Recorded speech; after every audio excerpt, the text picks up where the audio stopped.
5000 MCQ series के part number second में आपका स्वागत है। तो हम देखेंगे अपने पार्ट नंबर सेकंड में क्या कुछ है हमारे पास कंप्यूटर में। ये सीरीज हम कई 4 5 6 घंटे की भी बना सकते थे, पर पार्ट्स में हमने इसको क्यों डिसाइड किया है।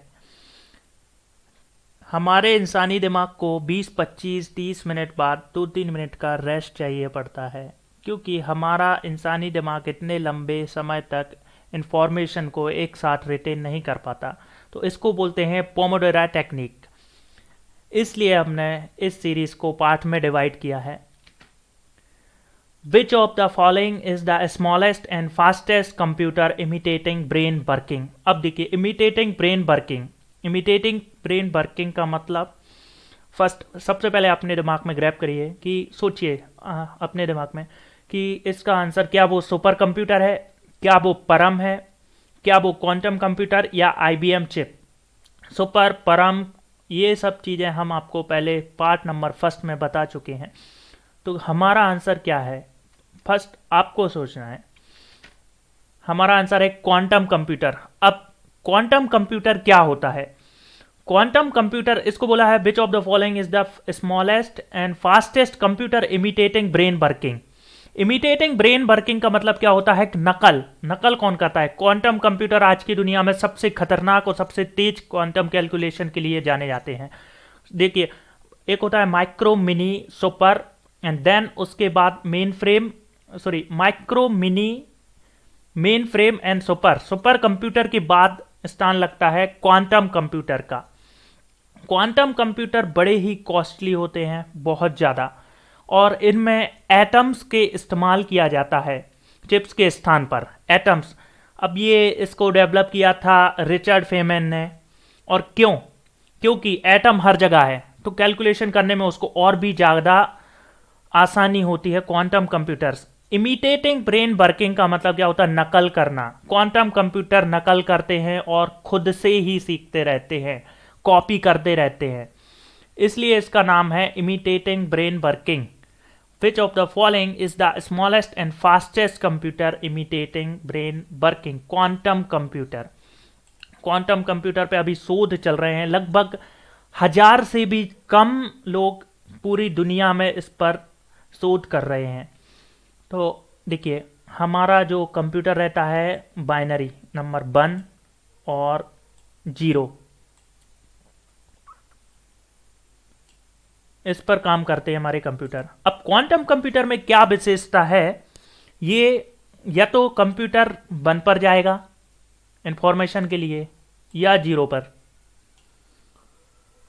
अब क्वांटम कंप्यूटर में क्या है कि ये एक साथ 1 पर भी जा सकता है, अपने साथ होल्ड कर सकता है, और 0 को भी। एक ही टाइम में 1 और 0 दोनों पर इंफॉर्मेशन को होल्ड करके रख सकता है, इसलिए इसका नाम क्वांटम कंप्यूटर है। और एटम्स के द्वारा चिप्स का इस्तेमाल किया जाता है इसमें। चिप्स में एटम आपको पता ही है, और हर जगह है दुनिया में, एटम्स हर जगह है।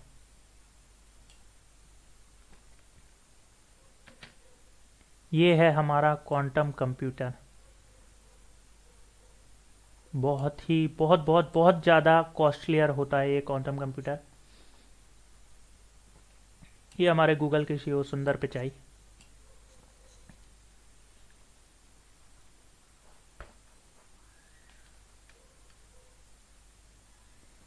एआई का इस्तेमाल होता है क्वांटम कंप्यूटर में। अब हम चलते हैं अपने नेक्स्ट स्लाइड पर। First generation computer used dash language. पहली पीढ़ी के कंप्यूटर कौन सी लैंग्वेज का इस्तेमाल करते थे? क्या वो मशीन है, क्या वो असेंबली है, या हाई लेवल लैंग्वेज है, या दोनों? सोचिए जरा।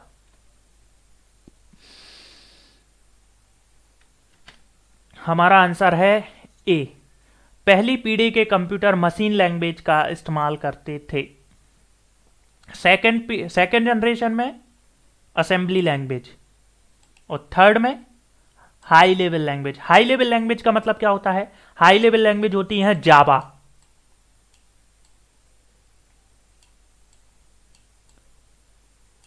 जावा,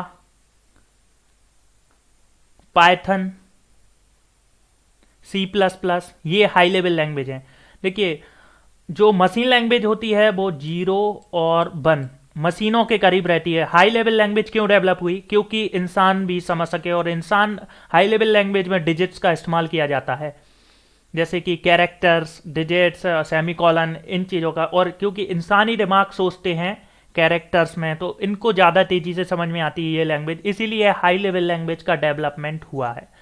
और अभी सबसे टॉप पर चल रही है जो पाइथन, 1991 में डेवलप हुई है, गोंदो रोशम इन्होंने की।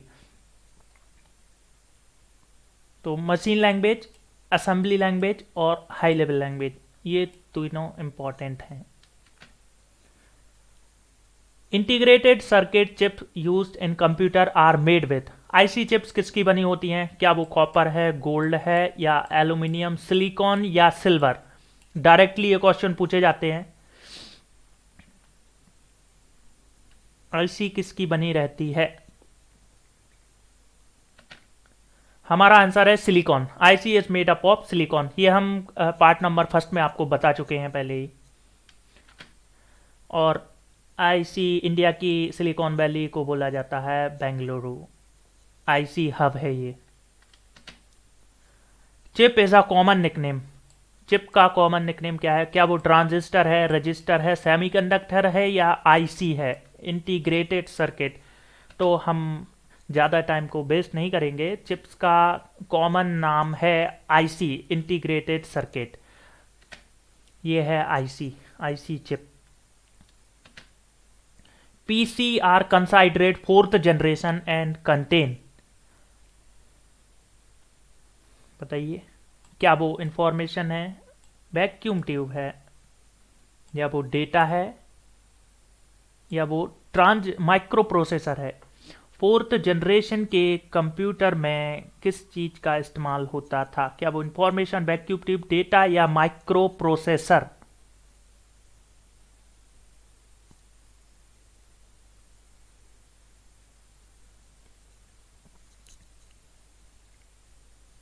बताइए।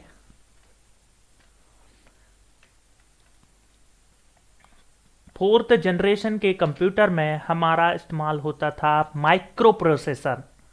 माइक्रो, जैसे जैसे टेक्नोलॉजी बढ़ती है आकार उस चीज़ का छोटा होता है। तो फर्स्ट जनरेशन में बहुत बड़े कंप्यूटर का इस्तेमाल किया जाता था, सेकंड में थोड़ा और छोटा हुआ, थर्ड में थोड़ा और छोटा हुआ, और फोर्थ में और जो प्रोसेसर है कंप्यूटर का वो और छोटा हो गया।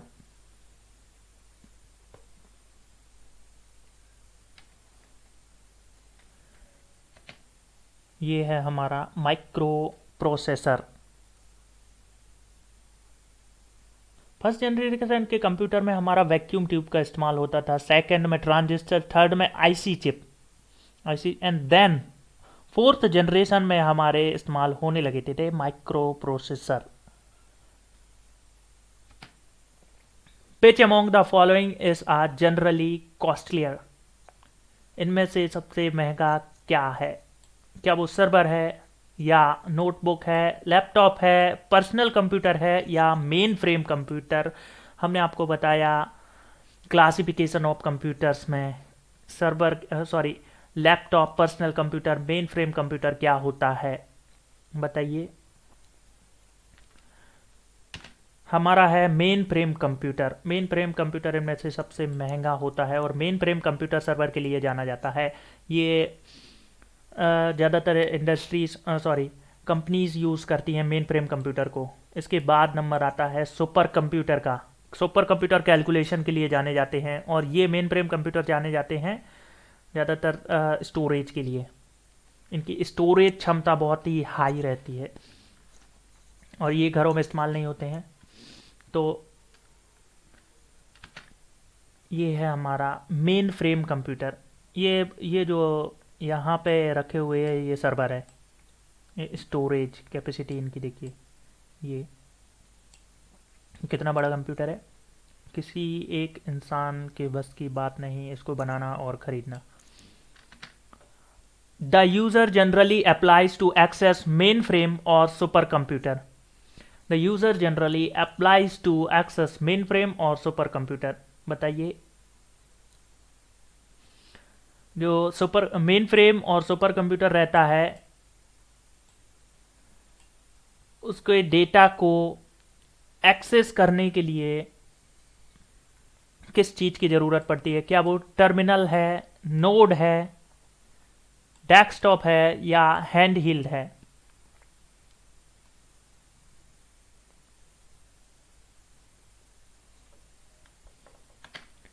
हमारा आंसर है टर्मिनल। ये सबसे खतरनाक क्वेश्चन है। इसका आंसर अगर आपके प्रश्न में नोड नहीं होता, सॉरी टर्मिनल नहीं होता, तो फिर हमारा आंसर होता नोड।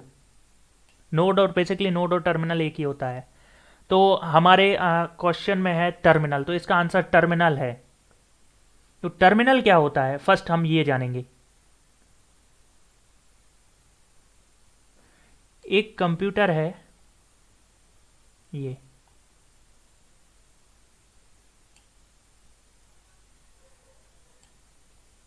और ये एक कंप्यूटर नेटवर्क है, ये इसका पार्ट है, तो यही है टर्मिनल। जो इंफॉर्मेशन को आपस में शेयर और रिसीव कर सकते हैं, डेटा को स्टोर करते हैं, उसको बोलते हैं टर्मिनल। टर्मिनल मतलब and point.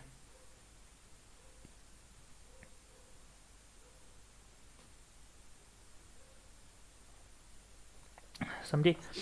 Node, desktop, hand healed desktop ये कंप्यूटर होता है बड़ा वाला, जो टेबल पीसी भी बोलते हैं इसको। हैंड हिल्ड जो हाथों में उठा सकते हैं अपन कंप्यूटर, हैंड हिल्ड कंप्यूटर बोलते हैं इसको।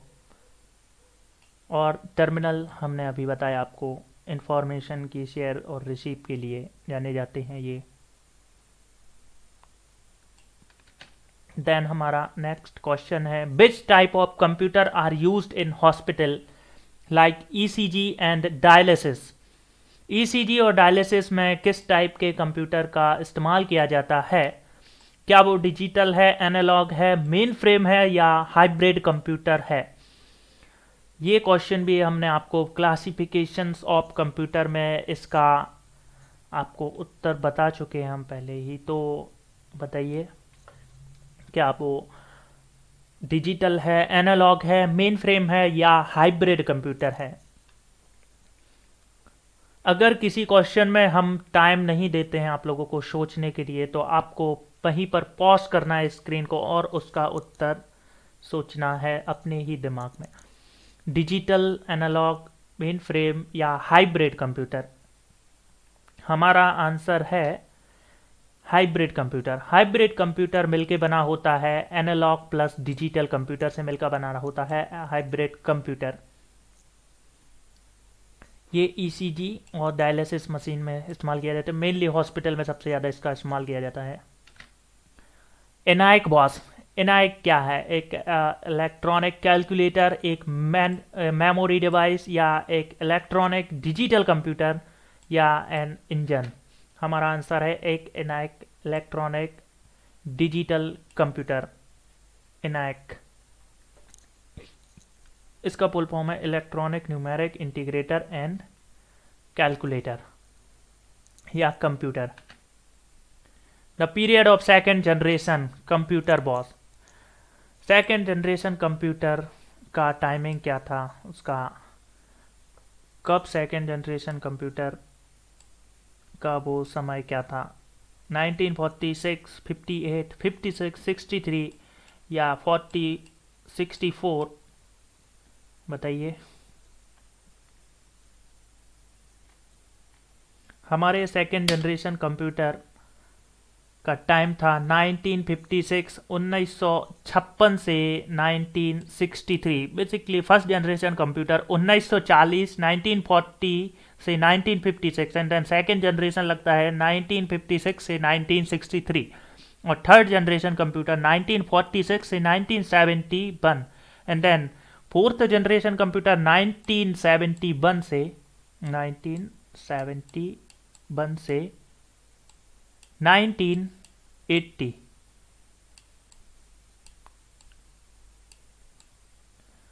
और फिफ्थ जनरेशन कंप्यूटर जो अभी चल रहा है 1980 से अब तक, प्रेजेंट टाइम जो चल रहा है अभी। चलते हैं हम अपनी नेक्स्ट स्लाइड पर। Time sharing become possible in generation computer. Time sharing का पॉसिबल हुआ किस जनरेशन कंप्यूटर में? First generation computer, second generation computer, third generation computer या फोर्थ जनरेशन कंप्यूटर? बताइए।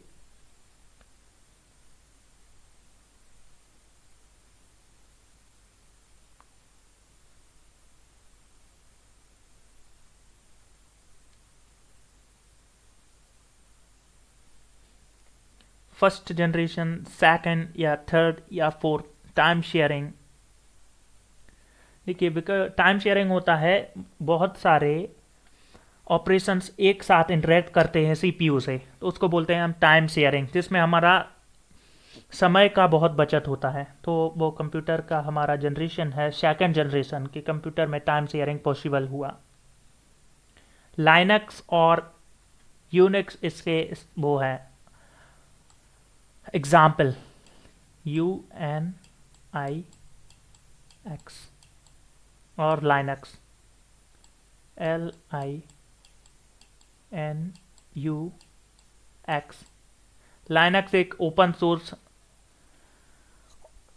सॉफ्टवेयर है। ओपन सोर्स सॉफ्टवेयर क्या होता है? ओपन सोर्स सॉफ्टवेयर मतलब कि जिसके code publicly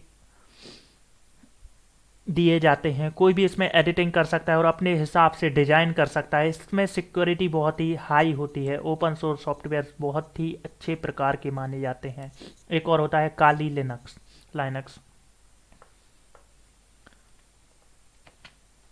speed of first generation computer was nanosecond, millisecond, nano millisecond या माइक्रोसेकंड? क्या थी वो फर्स्ट जनरेशन कंप्यूटर की स्पीड कैलकुलेटिंग की? हमारा आंसर है D, microsecond. First generation computer की स्पीड थी माइक्रोसेकंड में कैलकुलेट करके देता था। Name the first generation purpose electronic computer. First general purpose computer, sorry, general purpose computer. ये भी हमने आपको क्लासिफिकेशन ऑफ कंप्यूटर में अभी ही बताया, पार्ट नंबर फर्स्ट में। एडीवीएसई, एडीएसएसई, ईडीवीएसई और यूनिवैक। हमारा आंसर है UNIVAC. General purpose computer calculating के लिए जाने जाते हैं। और यूनिवैक, यूनिवर्सल, इसका फुल फॉर्म है universal automatic computer. Which was the first generation computer constructed at the Moore school of engineering? Moore school of engineering के विद्यार्थियों ने फर्स्ट जनरेशन कंप्यूटर को बनाया था, उसका नाम क्या है? EDVAC, यूनिवैक, EDSAC और एनाइक। एनाइक, मूर स्कूल इंजीनियरिंग के छात्रों ने एनाइक को बनाया था। मूव ऑन करते हैं हम अपनी नेक्स्ट स्लाइड पर। Punch card were first introduce by. Punch card को कब इंट्रोड्यूस किया गया था? हम देंगे आपको 10 सेकेंड सोचने के लिए।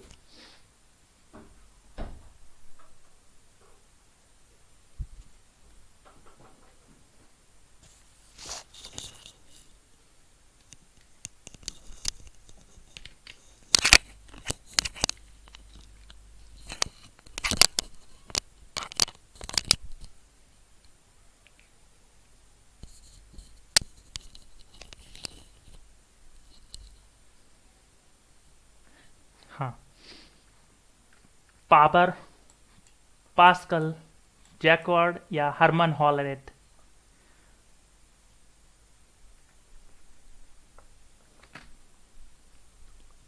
पंच कार्ड एक पंच मशीन होती है। बेसिकली आपने देखा होगा पहले की जो टाइपिंग मशीन होती थी वो पंच कार्ड पर आधारित रहती थी।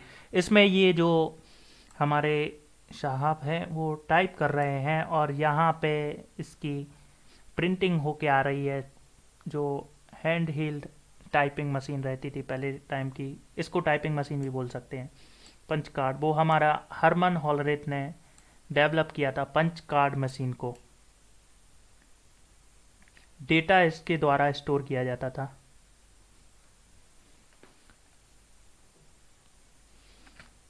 हमारे पास अभी पेन नहीं है तो हम माउस से ही उसकी ड्राइंग करते हैं, तो वो अभी इतनी अच्छी नहीं है। चलिए sir, which of the following user hand healed operating system? Hand healed operating system, super computer, एक लैपटॉप, या पर्सनल कंप्यूटर, या पीडीए। पीडीए का full form personal digital assistance. Hand healed operating system किस में डाला जाता है? जिसको हम हाथों से उठा सकते हैं उसको बोलते हैं आप पीडीए। पीडीए का फुल फॉर्म अभी बताया हाल ही में, personal digital assistance. Short tab type का ये रहता है कंप्यूटर, जिसमें ऑपरेटिंग सिस्टम डाला जाता है। ऑपरेटिंग सिस्टम इसमें इंस्टॉल है। ये देखिए, इसको हम कहीं भी ले जा सकते हैं बड़े ही आसानी से हाथों में उठाकर। लैपटॉप इससे बड़ा होता है, उसको भी हैंड हिल्ड बोल सकते हैं, but user hand healed operating system PDA, आपको आंसर लगाना है पीडीए। अगर पीडीए नहीं हुआ तो फिर हमारा आंसर होगा laptop. A hybrid computer is the one having properties of। hybrid computers में कौन सी प्रॉपर्टीज पाई जाती है? Super and mini, super and micro, analog and digital, mini and micro computer. Hybrid computer मिल के बना होता है एनालॉग प्लस डिजिटल कंप्यूटर से। तो हमारा आंसर है सी, एनालॉग और डिजिटल कंप्यूटर। एनालॉग कंप्यूटर में इस्तेमाल किया जाता था जैसे कि स्पीडोमीटर। एनालॉग कंप्यूटर का एग्जाम्पल है स्पीडोमीटर और सिस्मोग्राफ। देन डिजिटल कंप्यूटर, जिस पर हम स्लाइड बना रहे हैं अभी, हम आपको समझा रहे हैं, वो एक डिजिटल कंप्यूटर है। The analytical engine develop during first generation computer used दैश एज अ मेमोरी यूनिट। जो एनालिटिकल इंजन था उनका, वो उसमें मेमोरी यूनिट,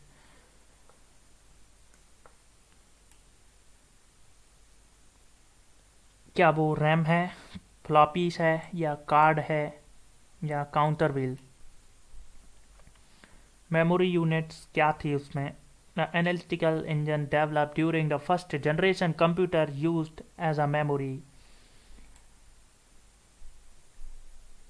मेमोरी के लिए क्या इस्तेमाल किया जाता था स्टोरिंग के लिए? रैम, फ्लॉपीज, कार्ड, या काउंटर व्हील्स? बेसिकली इसको काउंटर व्हील्स के द्वारा हम स्टोर करते थे। ये व्हील्स चलते रहते थे और हमारा स्टोरेज चलता रहता था, स्टोर। काउंटर व्हील्स हमारा आंसर है। एनालिटिकल इंजन और डिफरेंस इंजन, दो इंजन होते हैं कंप्यूटर के। A complete electronic component on a small silicon chip is called. Complete electronic component से मिलकर बनता है on a small silicon chips जो लगी रहती हैं, इस कॉल्ड, उसको क्या बोलते हैं? वर्क स्टेशन, सीपीयू, आईसी और कॉम्प्लेक्स, इसको बोलते हैं हम कॉम्प्लेक्स सर्किट। ये है एक पूरा सर्किट और इसमें छोटे छोटे ये ट्रांजिस्टर लगे हुए हैं और ये आईसी चिप है, तो इसको पूरी चिप को बोलेंगे एक complex circuit. Third generation computer were made with. Third generation computer किस चीज़ से बने थे? बायोचिप, आईसी, ट्रांजिस्टर, या वैक्यूम ट्यूब? अभी हाल ही है में हमने आपको बताया तीसरे जनरेशन कंप्यूटर आईसी का इस्तेमाल करते थे चिप्स के तौर पर। फर्स्ट जनरेशन में वैक्यूम, सेकंड में ट्रांजिस्टर। वैक्यूम एक ऐसी ट्यूब होती है बल्ब के आकार की जिसमें हवा नहीं होती, उसमें से हवा पूरे तरीके से खींच ली जाती है। उसको बोलते हैं vacuum. B I C, a collection of unprocessed item is, इसको बोलते हैं इंफॉर्मेशन। अनप्रोसेस्ड आइटम के कलेक्शन को क्या बोलते हैं? इंफॉर्मेशन। तो हमारा अभी पार्ट ख़त्म होता है यहाँ पे। मिलेंगे हम नेक्स्ट पार्ट्स में, पार्ट नंबर 3।